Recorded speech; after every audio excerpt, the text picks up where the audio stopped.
Hey guys, welcome to my channel. Today this video is dedicated to my wonderful patrons because they allow me time to do fun experimental kind of art things. So today I'm going to share one of those things with you. I did an animation. It's not my first ever, but it's the most complicated one I've ever tried. And I did it using my iPad, Procreate on my iPad. So yeah, I'm going to share that with you guys now, my inspiration and how I did it.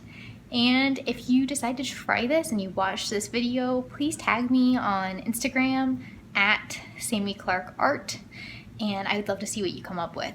So yeah, let me show you what I'm doing.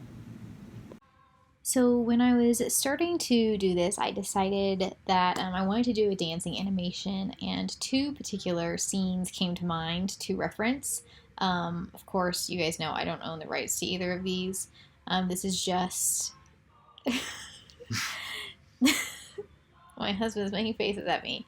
This is just some examples to show you guys of how you can look at other animations and kind of see things. Like, I took note of how their dresses moved and how they kind of like bobbed up and down. I also did a little waltz myself around the room just to get the vibe going and kind of get an idea of how to do this. So yeah, let me show you how I made the actual animation.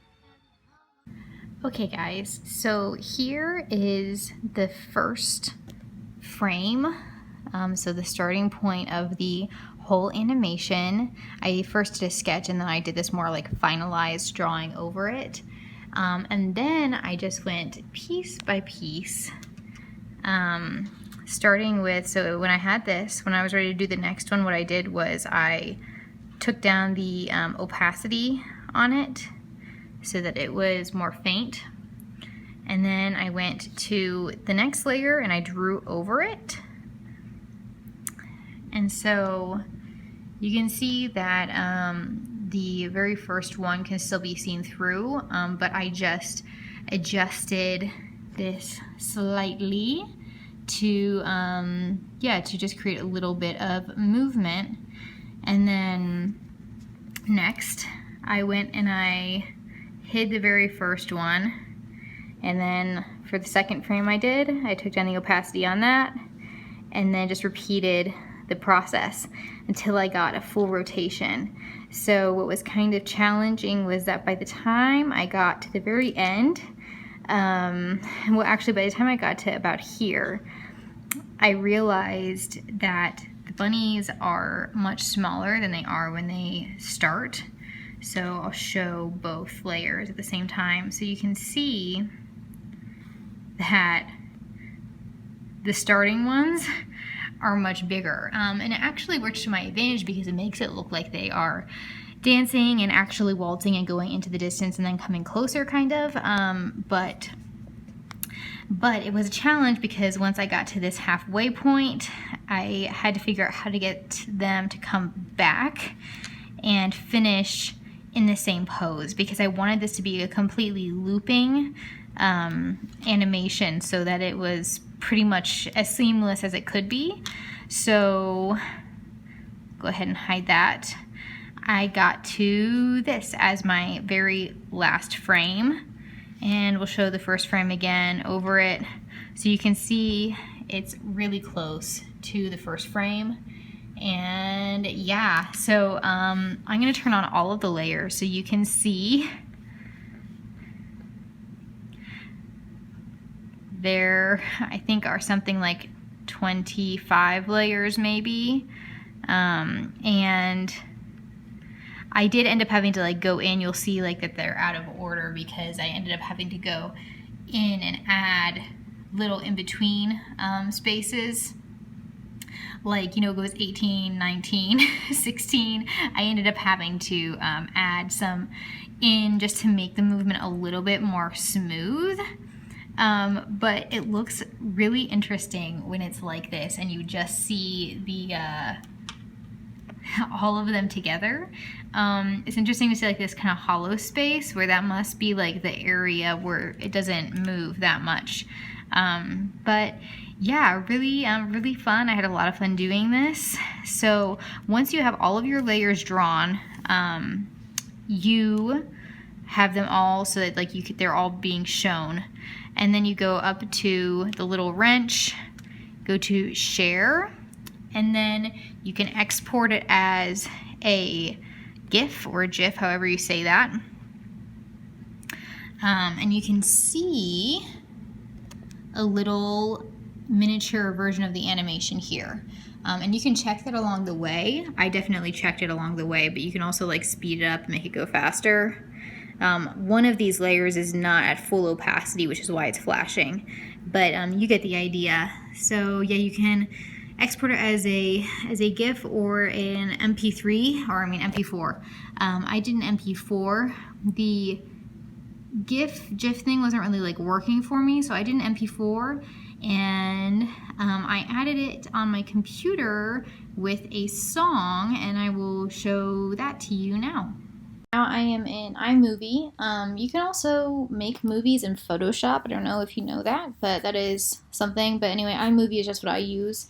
So once I made my little MP4, I added it here, and it's only 2.8 seconds long, so it's like really short, which is crazy because it took me like 7 hours just to get all of these little revolutions made.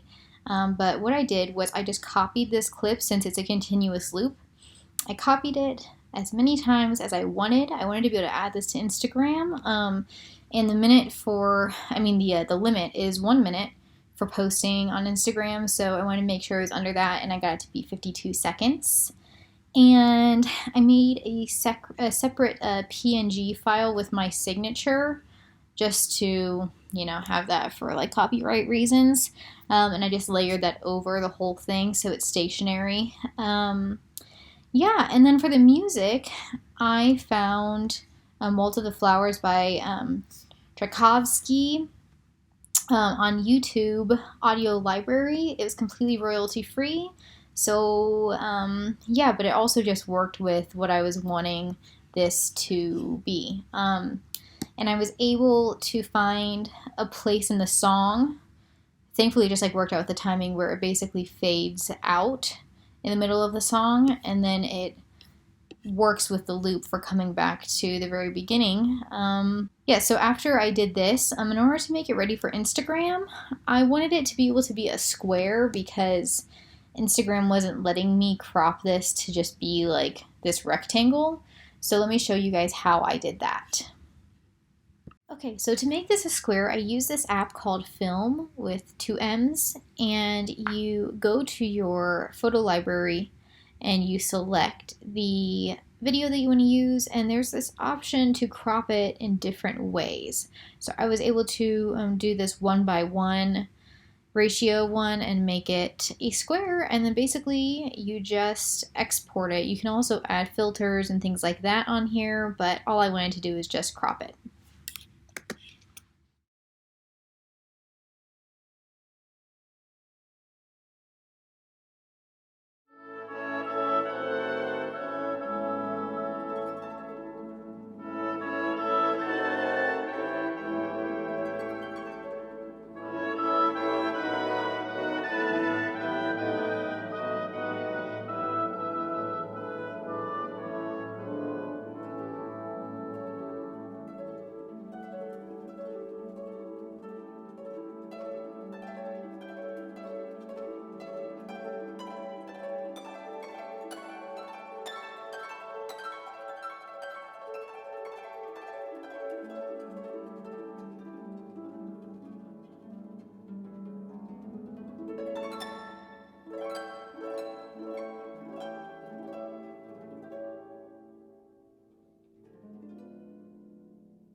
Thank you guys so much for watching, and again, thank you to my patrons for being so wonderful.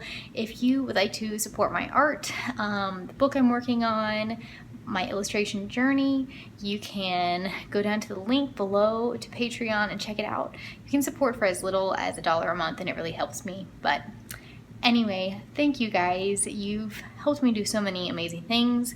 And if you are watching this video, thank you so much. And don't forget to like and subscribe if you haven't already. Have a great day.